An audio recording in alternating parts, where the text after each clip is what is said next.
Hi everyone, welcome to the Whiteleyverse with me, Connor Whiteley, for another daily story with a chapter from one of my novellas.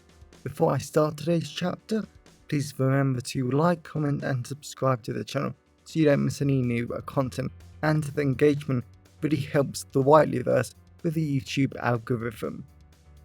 Also, if you want to buy this book and any of my other fiction, then they're all available from all major ebook retailers. You can order the paperback and hardback copies from Amazon, your local bookstore and local library if you requested. Also, if you want the AI generated audiobook, then you can get it from selected audiobook platforms and library systems like Kobo, Spotify, Barnes & Noble, Google Play, Baker & Taylor, Biblioteca and Overdrive. Now, here's today's chapter. I hope you enjoyed as much as I did writing it. Chapter 1. The 28th of July 2023. Maidstone, England. Private Eye Bettie English was so damn excited as she stood at the edge of the Kent Grammar School's anatomy lab, with a waist-height white science table filled with brilliant pig heads, pig eyes and other wonders for her to dissect as part of her post-mortem experience. She was standing around a large group of the tables, where 4 other people stood around her. The sterile white walls of the lab were covered in fascinating photos of the human body, decay and posters labeling different processes. It was so fascinating that Betty just loved it all. There was a large thin TV mounted to the wall, allowing Betty to see the large corpse in the middle of the lab, covered with a white cloth. It was so lifelike there was even blood dripping off the body. This experience was going to be great. Betty looked around at all the other groups of people gathered around their own tables. There were young medical students with their young, sweet faces looking excited. There were older medical professionals that were only here because of continued professional development requirements that they had to do for their career. They hardly looked too interested. They had probably done this hundreds of times before. And there were random members of the public like her. There was one group of university students that caught Betty's eye. The 5 students were all wearing white lab coats like everyone else, and they were laughing, smiling and taking photos. It was great seeing them so excited. Betty waved at a group of male medical students, with all of them having short brown hair, who she had bought their tickets for them.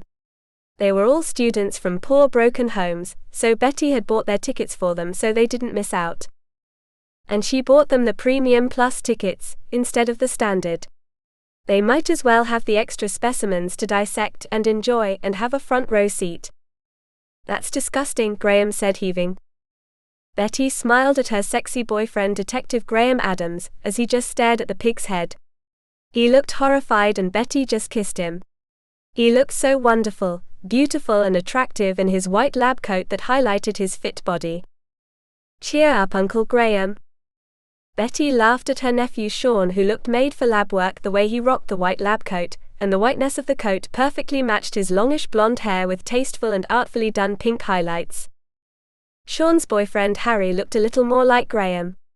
He didn't look at all sure, and Betty had to admit, Harry had only come because of Sean, and because all 4 of them lived together they had really wanted to escape the house. As much as Betty loved her precious little babies, Harrison and Elizabeth, no one had prepared them for turning 10 months old. The little darlings weren't darlings anymore. They were like a hurricane of death and destruction, exploring every little nook and cranny, and Betty hadn't even realized her house was so big until she couldn't find her babies. Betty had to develop eyes in the back of her head just to keep up with the little ones.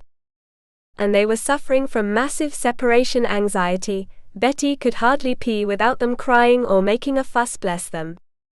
So Betty had sadly dropped them off at her mother's for the night. And Betty, Graham and the 2 boyfriends got a wonderful night of peace. Betty loved it when that happened. Good evening, Zoe said. Betty didn't care about so-called clinical procedure, or whatever the event organizers called it, as she went over to her best friend, senior forensic specialist Zoe Quill, who came to join their table. Betty was so glad she had been able to join them. Zoe might have only been doing this for continued professional development reasons, but Betty was just glad she was here. Granted, Betty knew that Zoe didn't want to do her day job on her Friday evening off, but Betty promised it would be a fun night. Something she knew she wouldn't be a liar about. "Auntie," Sean said, "look at the body." Betty looked up at the TV screen and shrugged. It was a special effects corpse with a white sheet over the top. It wasn't anything special. "I thought after death the blood started to congeal," Sean said. Betty nodded, and Zoe nodded even harder. "Yes, about 3 hours after death the blood has congealed so much, we can tell what position the victim died in." Betty bit her lip. "I get your point, Sean. If this body is really a special effects corpse, then why is it bleeding?" Graham looked like he was trying to frown but failing. "Can't we just go somewhere nice and not end up with a murder?" Betty cocked her head. "Go out somewhere nice? We're at a post-mortem experience, what did you expect?" "You want to check out the body, don't you?" Graham said, hoping she would say yes. "And then you want to start investigating." "Of course I do," Betty said, gesturing Zoe and Graham should follow her. Betty went straight over to the body in the middle of the lab, lifted up the white cloth and felt the man's cheek. They were warm to the touch. "Excuse me," a woman shouted. Betty went over to the tall woman in a long green lab coat, blue medical gloves and a blue surgical mask. "You cannot touch the body," the woman said. Betty took out her Private Eye ID, subtly showing it to the woman so it wouldn't alert other guests. And it also mentioned that she was the president of the British Private Eye Federation, a great organization that had more power than most governments of small countries, and smiled at the woman. "Bettie English," she said, "and I take it the body on that slab isn't meant to be warm and bleeding." The woman went over to the body, and made it look like she was doing final show preparations. She lifted the white cloth, and Betty knew she was forcing herself not to scream. Betty watched the woman's breathing become more and more rapid, and then the woman gestured her, Zoe and Graham, to follow her outside. Betty followed the woman into a very long blue corridor, and the woman frowned. "I'll be back in a minute." As soon as the woman walked away, Betty smiled because tonight just got so much more entertaining, because this was most certainly a murder. And she got to investigate it. Welcome back everyone, it's me again, Connor Whiteley. So I really hope that you enjoyed today's story, because I flat out love writing, creating stories and sharing them with you.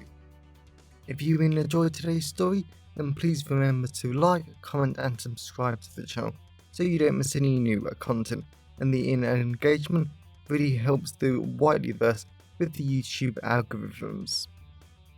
And if you want to buy this short story or any of my other fiction, then they're available from all major ebook retailers, and you can get them from your local library if you requested, and you can order the paperback copies from Amazon, your local bookstore or local library if you request it.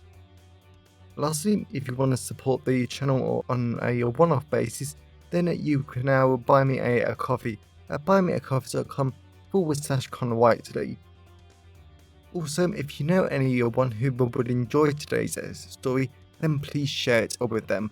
I'm always really grateful when you wonderful people help spread the word about the channel. So, thanks for watching the Whiteleyverse, and I'll see you again soon. Have a great day, everyone.